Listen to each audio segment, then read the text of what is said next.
So, dalawa lang ang kailangan natin na apps na gagamitin, ang PixArt. Then, click natin yung plus sa ibaba, all photos, hanapin natin yung gusto nating i-edit.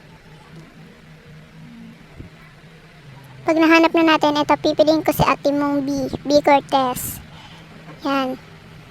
Then, effect, nasa ibaba. Pindutin natin tong undead. Yan, adjust lang natin. Kung di ka pa kontento, pindot natin tong flora. Adjust lang natin ulit. Yan, adjust lang. Then, apply. Pag-apply, hanapin natin sa ibaba yung cut out. Pindutin natin itong mukhang tao. Ganti kalalabasan. Then, save natin. Pagka-save, next. Sa taas. Save ulit. Okay. Dito pa rin tayo sa PixArt. Pindutin natin tong plus sa ibaba. Then, punta tayo sa color backgrounds. Yan. Pindutin natin tong white. Then, hanapin natin yung add photo. Yan. Pindutin natin yung inedit natin kanina. Si ate mong B. Yan. Adjust lang natin. Adjust. Apply. Add photo ulit. Hanapin natin yung tumutulo. Yan. Pindutin natin yung blend. Pagkapindot ng blend, yung lighten. Yan. Adjust mo lang kung anong gusto mong design.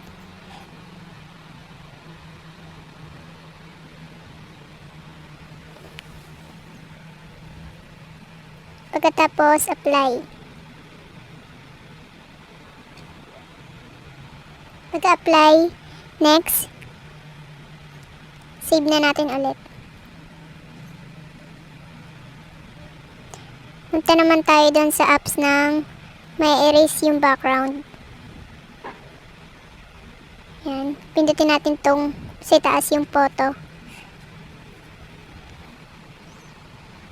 Hanapin natin yung huli nating sinave. Yan.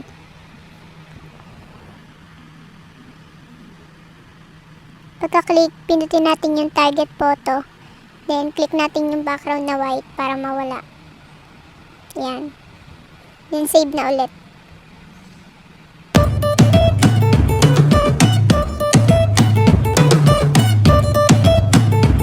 Okay. Save.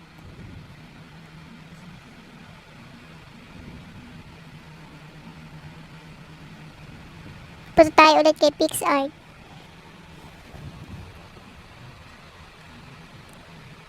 Hanap tayo ng pwedeng maging background. Dito sa may free photos. Ito yung napili ko. Then, add photo. Yung huli natin na inedit. Okay, yan. Adjust lang. Then, apply. Pagka-apply, lagyan natin siya ng crown. Yan. Hanap lang tayo dito.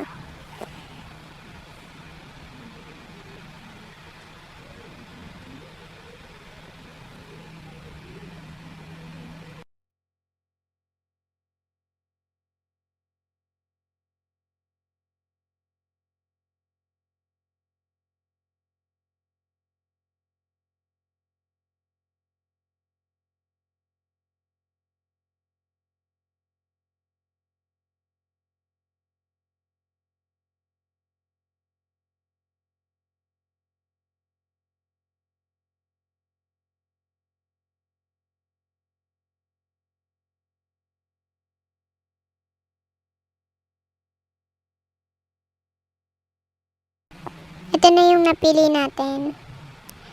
Yan. Yan. Adjust lang.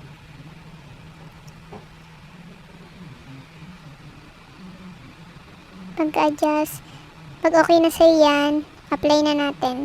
Then, save.